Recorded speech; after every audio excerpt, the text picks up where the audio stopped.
السلام عليكم.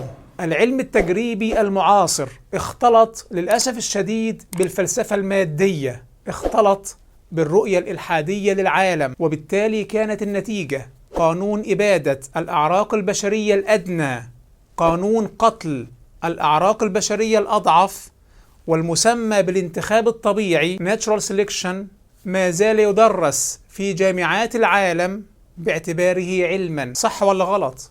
مش ده بيدرسوه في جامعات العالم على أنه علم؟ كل من لا يقدر على التعايش والتأقلم فهو مشكلة بالنسبة لنوعه. الكلام ده بينطبق على كل أنواع الكائنات الحية ومنها الإنسان. ما هو الإنسان؟ عبارة عن قرد بشري من وجهة نظر إلحادية، ليست له أي كرامة تميزه. فالإنسان الضعيف لو تزوج ده بيمثل مشكلة للجنس البشري، بيضر الجنس البشري، والأفضل أن يموت. مش ده كلام الانتخاب الطبيعي؟ الانتخاب الطبيعي اللي بيدرس على أنه علم. And the less fit died off. And the less fit died off. In his book, The Descent of Man, Darwin made clear that his idea of natural selection had implications for human society. Darwinism should be applied to human societies. Darwin worried that civilized societies were harming humanity by helping the poor, caring for the sick, and otherwise saving those who nature would have killed off. Darwin feared that such humanitarianism could eventually destroy the human race. كونك بتساعد إنسان ضعيف أو معاق، أنت بهذا تشكل خطراً على الجنس البشري. دي نظرية بتدرس على أنها علمية. أي ملحد ينكر أن الانتخاب الطبيعي لا يطبق على البشر فهذا الشخص إما أنه غير ملحد أو لا يفهم معنى الانتخاب الطبيعي. تشارلز داروين كتب صراحة يقول: الأعراق المتحضرة من البشر سوف تبيد في الأعوام القادمة الأعراق الأدنى وتحل محلها. عارفين كم مليون إنسان قتل نتيجة تطبيق الانتخاب الطبيعي على البشر؟ كم مليون إنسان تمت إبادتهم نتيجة فكرة الأعراق الأرقى والأدنى؟ الحرب العالمية الأولى كانت تطبيق عملي للانتخاب الطبيعي والمفاهيم الداروينية. الحرب العالمية الثانية كانت من أجل تنقية العرق الأرقى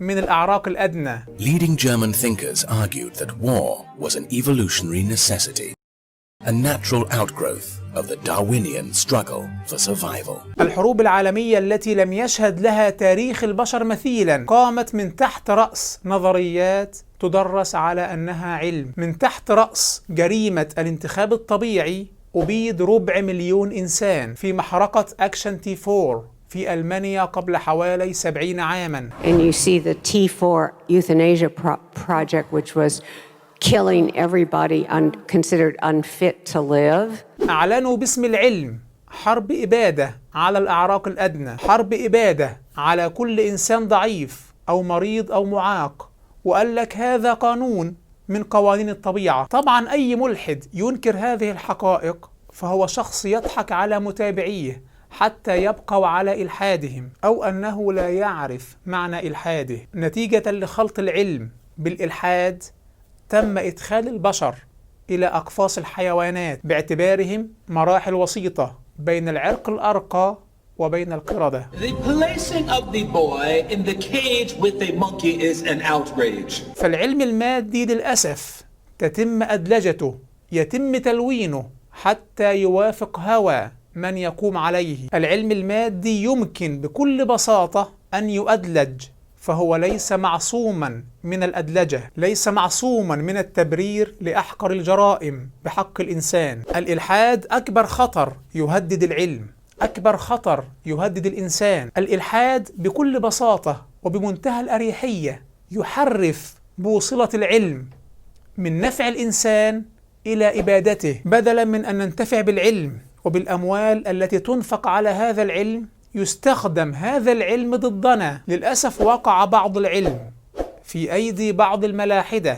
فحفروا بهذا العلم قبرا يكفي لدفن العالم، وتبين في النهاية أن العلم مسكين لا حول له ولا قوة، لا تستطيع من خلاله أن تثبت معنى الإنسان ولا كرامة الإنسان ولا حق الإنسان. لن تعرف معنى الإنسان وكرامة الإنسان وحق الإنسان إلا بالدين والفطرة. فقط من خلال الدين تعرف أنك مكلف، تعرف كرامتك، تعرف أنك في مركز هذا العالم أخلاقيا وقيميا وتكليفيا، فأنت الكائن الوحيد المكلف في هذا العالم المنظور. كرمك ربك بهذا التكليف الإلهي، فلو ابتغيت كرامتك في غير هذا الدين ضعت وسفهت نفسك. قال ربك سبحانه: ومن يرغب عن ملة إبراهيم إلا من سفه نفسه. وإياكم أن تظنوا أن جريمة خلط العلم بالإلحاد ده كان تاريخ وانتهى. كلا، إحنا في سنة كام؟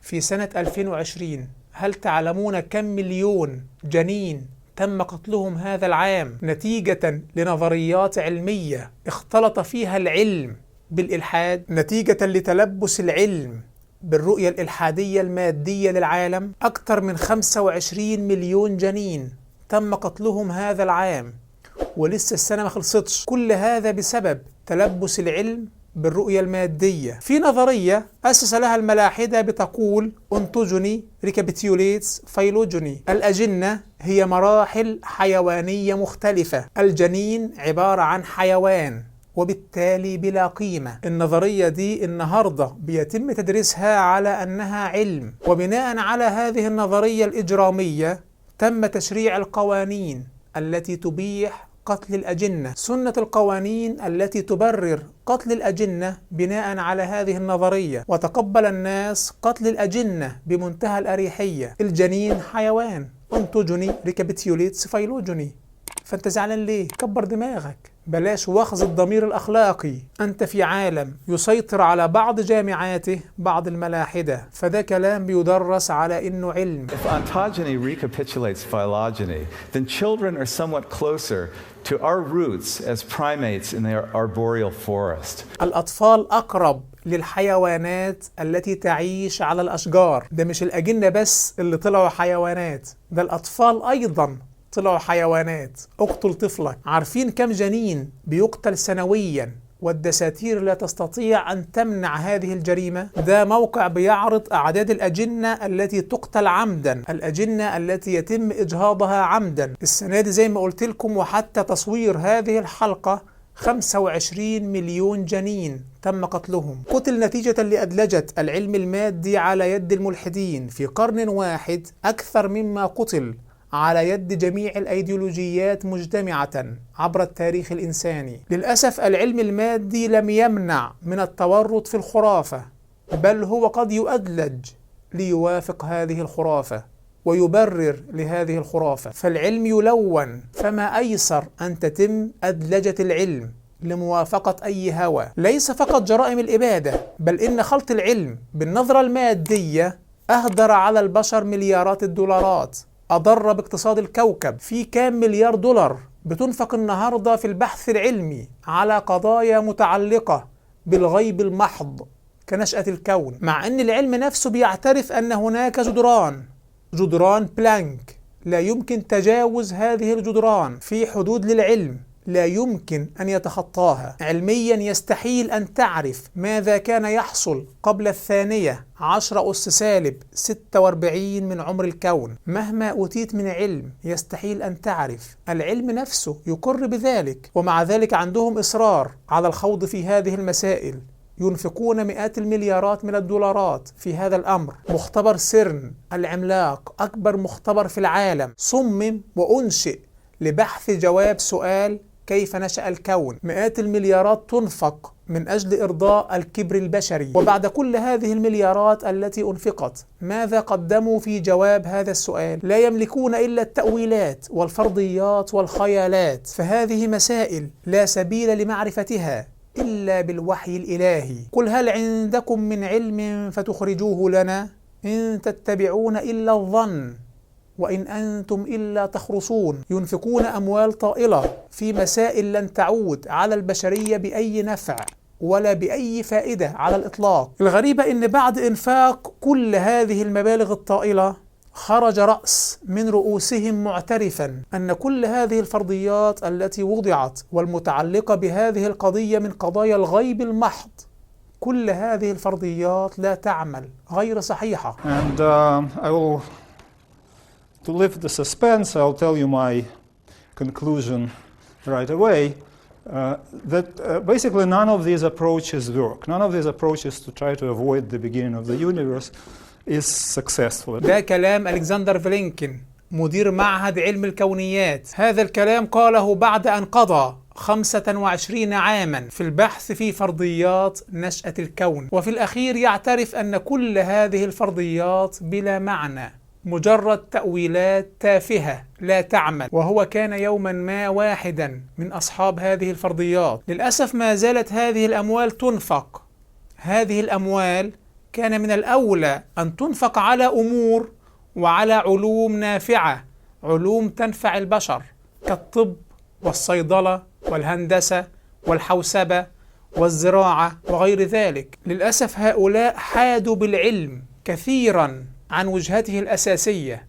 وجهة العلم الأساسية هي تيسير حياة الناس لا أكثر، يسهل على الناس حياتهم. أدلجوه ولونوه بنظرتهم العنصرية لغيرهم من البشر، أرهقوه بأرتال الفرضيات والخيالات التي اختلقوها ليستغنوا بها عن الوحي الإلهي. ويا ليتهم خرجوا بشيء، أضاعوا على البشر جبالا من الأموال من أجل إرضاء غرورهم وكبرهم. فلما جاءتهم رسلهم بالبينات فرحوا بما عندهم من العلم، ضيعوا معنى الإنسان وضيعوا العلم النافع، واختلقوا التأويلات والفرضيات والخيالات، وألبسوا هذه الفرضيات والتأويلات والخيالات، ألبسوها لبوس العلم ودرسوها في الجامعات باعتبارها علما، فضيعوا معنى الإنسان وخوفوا الناس من العلم.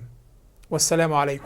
إلهي واسع الكرم ورب البيت والحرم، إليك أتيت منكسرا منيبا أغبر القدم.